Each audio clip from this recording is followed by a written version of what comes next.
San Francisco was my anchor, the fog rolling in over the Golden Gate a familiar comfort, but lately, a different kind of fog had settled over my heart, one born of injustice and a slow, simmering anger. I was Leela, 28, and for years, I'd carried a weight that wasn't entirely my own, a burden shared with my two cousins, Kay and A. It all began in 2011, a year that cleaved our family's timeline into a painful before and after. Before, there was Uncle E., my mother's youngest brother. He was the kind of man who smelled perpetually of pine trees and campfire smoke, even when he was just reading the newspaper in his living room. He had a laugh that boomed, a hearty, infectious sound that could lift your spirits on the dreariest San Francisco day. Uncle E. was an outdoorsman through and through. He taught me how to cast a fishing line, how to set up a tent without fumbling, and how to identify constellations in a night sky that wasn't polluted by city lights. He was divorced from Kay and A's mother when they were young, but he was always their dad, a constant, loving presence. They spent weekends and summers at his house, which was less a house and more a museum of adventures. Fishing rods leaned against walls, camping gear was stacked neatly in the garage, and bikes, both mountain and road, hung from the rafters. Kay and A, then in their early 20s, still had a lot of their things there, sentimental items, but also practical gear they used regularly. They were just starting out, navigating college and fledgling careers, and Uncle E's home was always their safe harbor, a place to land. Then Shirley entered the picture. Uncle E met her a few years after his divorce. She was quiet, almost mousy, with a smile that barely reached her eyes. To us, she seemed fine, not particularly warm, but not overtly hostile either. She was just Shirley, Uncle E's second wife. We certainly didn't see any indication of the venom that lay coiled beneath her bland exterior. We assumed she loved Uncle E in her own way. We were so incredibly wrong. The news of Uncle E's cancer hit us like a tidal wave. It was aggressive, merciless. We barely had time to process the diagnosis before he was gone. His passing in 2011 ripped a hole in our family, a gaping wound that time has never fully healed. But the true agony, the deep, festering injustice, began the moment he drew his last breath. That's when Shirley revealed her true self, a cruel, calculating woman with a heart as cold as the bay in winter. The first blow was the funeral, or rather the lack of an invitation. Kay and A, his daughters, his flesh and blood, were not invited to their own father's memorial service. It was beyond comprehension. My mother, Uncle E's sister, called Shirley, her voice shaking with disbelief. Shirley's response was chillingly calm. "I'm handling everything," she'd said, and that was the end of it. Kay and A were heartbroken, devastated. They tried calling Shirley, begging for details, for a chance to say goodbye properly, but she simply ignored their calls, their texts, their pleas. Then came the second blow. Kay and A went to Uncle E's house, hoping to retrieve some of their belongings, the fishing boat he'd given them, the camping equipment they'd accumulated over years of trips, their cherished bikes. They found the locks changed. Shirley wouldn't answer the door. She wouldn't return their calls. It was as if she had erased them, not just from the funeral, but from their father's entire life and from their shared history within those walls. The sting of betrayal was sharp, but the feeling of helplessness was even worse. These were young women, just starting their lives, suddenly orphaned and stripped of their inheritance, not of money, but of memories and connection.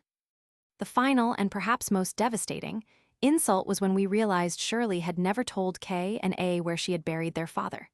She kept it a secret, a cruel, deliberate act of emotional torture.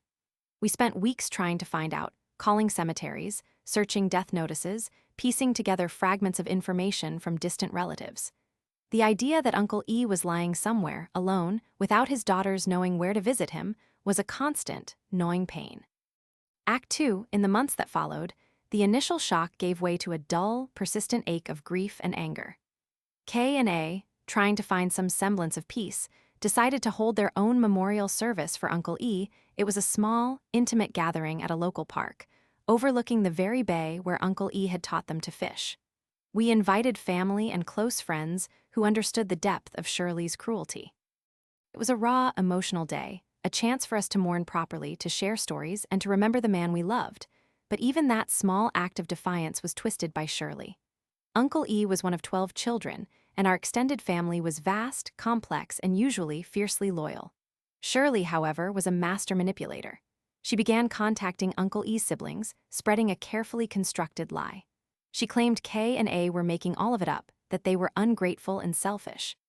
She even went so far as to say that she hadn't been invited to their memorial service, completely omitting the fact that theirs was held months after his official burial because she had refused to include them in the first place. The lies, sadly, took root with some of Uncle E's siblings, particularly those who lived far away and hadn't witnessed Shirley's actions firsthand.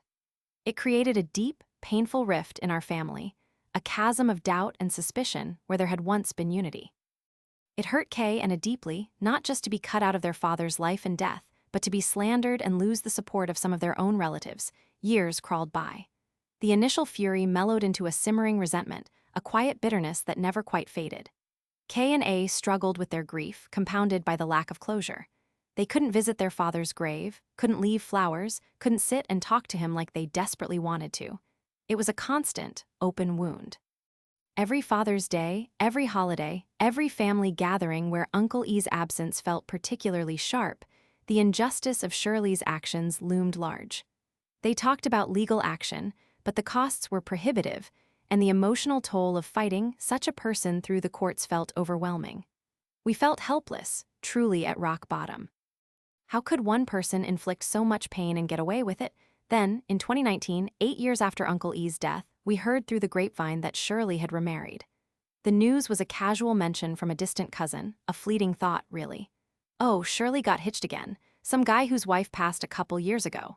We shrugged it off, assuming it was just more of Shirley's life, separate from ours. But then something clicked. Kay, ever the persistent one, decided to do some digging. She found the new husband's obituary, and in it, the name of the cemetery where his first wife was buried. It was a long shot, but Kay and A decided to visit. What they discovered there sent a fresh wave of shock and anger through us, reigniting the old wounds with a searing intensity. There, in that quiet field of stones, Kay and A finally found their father's grave. And right there, carved into the cold granite headstone, beneath Uncle E's name and dates, was Shirley's name. Her birth year, a dash, and then nothing. An open invitation waiting for her own death to lie beside him forever. The sight of it made Kay's stomach churn. But then, as they looked around, their eyes caught something else. Just a few rows over, nestled among other graves, was the headstone of Shirley's new husband's first wife. And right there, next to her name, was his name, with his birth year and a dash, waiting for him. The implication hit us with the force of a physical blow. Shirley had buried Uncle E in the same cemetery as her new husband's deceased wife. It looked undeniably, sickeningly, like Shirley had already been having a relationship with her current husband before his wife had passed away in 2017. Before Uncle E had even been gone for a full decade, she was already plotting her new life, building her new nest, seemingly with someone else's husband, and now laying claim to Uncle E's final resting place while denying his own daughters the right to even visit. It was a confirmation of her true character, a blatant disregard for decency, for fidelity, for the sanctity of marriage and memory. This wasn't just about the belongings or the funeral anymore. This was about the complete desecration of Uncle E's legacy, and it was a deep, searing insult to Kay and A, who had already suffered so much. This was our lowest point, a moment of profound despair mixed with a burning desire for retribution. Act 3, the discovery at the cemetery, was the catalyst. It snapped something inside of us, transforming our passive grief into an active, vengeful determination. We couldn't change the past, couldn't bring Uncle E back, and couldn't erase Shirley's monstrous actions. But we absolutely would, make her life a little bit more difficult, a little less comfortable. The idea of legal action still felt too draining, too public, too much like engaging Shirley on her terms. We wanted something quieter, pettier, something that would niggle at her, something she wouldn't necessarily be able to pin on anyone. Our first act of resistance, born from a mix of frustration and dark humor, involved the gravestone itself. The sight of Shirley's name etched onto Uncle E's memorial was an affront. Kay, who had a surprising knack for floral arrangements, especially the kind that leaned into the spectacularly gaudy, came up with the idea. She began creating these truly over-the-top silk flower arrangements, explosions of bright, artificial blooms in colors Uncle E would have probably chuckled at. Each one would have a prominent banner woven into it, proclaiming, "Miss you, Dad." And most importantly, each one was strategically designed to completely obscure Shirley's name on the stone. The first time we went to the cemetery with one of these creations, it felt like an act of defiance, a small reclamation. We placed the arrangement carefully, making sure no part of Shirley's name was visible. A quiet satisfaction bloomed in my chest as I saw Uncle E's name, and his alone, framed by Kay's ridiculously cheerful flowers. We knew Shirley visited the grave. She had to keep up appearances with her new husband. The thought of her arriving, only to find her name hidden beneath a cascade of artificial peonies and glitter-dusted leaves, brought a small, private smile to our faces. It was a silent, ongoing protest, a tiny way to say, he was ours first, and you don't get to claim him. We made a habit of it, regularly swapping out the arrangements, always ensuring a fresh, vibrant, and thoroughly gaudy floral shield covered her name. But the flowers, while satisfying, were a gentle breeze compared to the hurricane we truly wanted to unleash. We wanted something that would disrupt her life, cause her inconvenience, make her feel a fraction of the annoyance she'd inflicted upon us. This is where the fake business cards came in. The idea sparked during a late-night brainstorming session, fueled by cheap pizza and even cheaper wine. We wanted to create a situation where Shirley would constantly be dealing with minor, infuriating nuisances. We landed on the classic, anonymous "I accidentally dented your car" note. But how to make it Shirley? The plan was meticulous, almost scientific. We designed a simple business card, plain white, elegant font, with only Shirley's full name and her phone number. Nothing else. No company name, no logo, no address. We found an online printer based out of state, one that offered completely anonymous ordering and shipping, with no identifying marks on the cards or packaging. We ordered a massive batch, thousands of them. Once the cards arrived, a new kind of adventure began. Our targets were specific: expensive, late-model cars, preferably luxury sedans or high-end SUVs that clearly had some sort of door scuff, a small dent, or a faint scratch. The kind of damage that was just noticeable enough to bother a meticulous owner, but subtle enough to be ambiguous. We knew that owners of such cars were often particular, prone to irritation over minor imperfections. San Francisco, with its abundance of upscale neighborhoods, fancy restaurants, and exclusive shopping districts, became our hunting ground. We'd spend hours cruising through parking lots, disguised in sunglasses and baseball caps, our eyes trained on car doors. When we spotted a suitable target, one of us would quickly hop out, card in hand. The ritual was always the same. A quick glance around, a smooth, almost imperceptible slide of the card under the windshield wiper, or tucked into the door handle with the message, "I accidentally dented your car. Please call me to discuss," written in anonymous block letters on the back.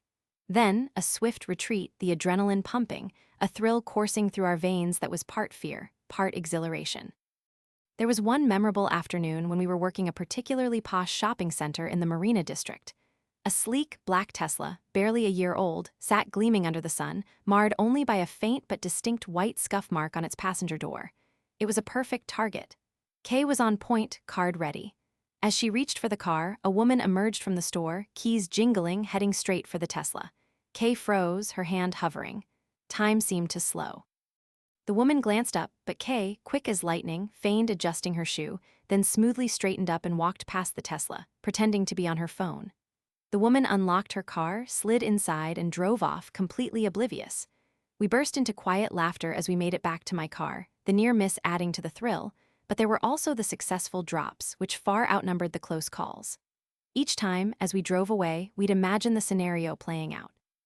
The car owner, returning to their pristine vehicle, spotting the small, innocuous card. The brief flicker of annoyance, then the flip to read the message. The surge of anger, perhaps mixed with relief that the culprit had left a note.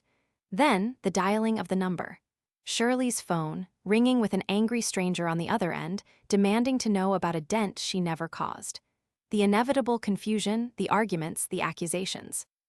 We didn't know how many calls she was getting, or what she was saying, but the thought of her having to deal with countless, irate strangers, all convinced she had damaged their expensive cars, was a balm to our souls. We pictured her flustered, denying everything, perhaps even changing her number, only for us to print new cards with the new number. It was a war of attrition, 1,000 tiny cuts designed to chip away at her composure. Our revenge was ongoing, a silent, persistent hum in the background of our lives. It wasn't about erasing the past, or even truly healing the profound grief of losing Uncle E that was a lifelong process. But it was about taking back a sliver of control, about transforming our helplessness into a quiet, satisfying power. Shirley had taken so much from us, from K and A, from Uncle E's memory. Now we were taking something back. Her peace of mind, one carefully placed business card at a time. The future held bigger plans. Once Shirley finally passed, K&A, as Uncle E's remaining next of kin, intended to move his body to a cemetery closer to them, away from Shirley's name and her new husband's family. And if that didn't work, there was always the alternate plan of desecrating her name on the stone and replacing it with one that honored Uncle E alone, leaving her family to foot the bill. But for now, the gaudy flowers and the phantom car dents were enough. They were our small, petty victories, a quiet, persistent reminder that even after years, the love for Uncle E and the desire for justice still burned bright.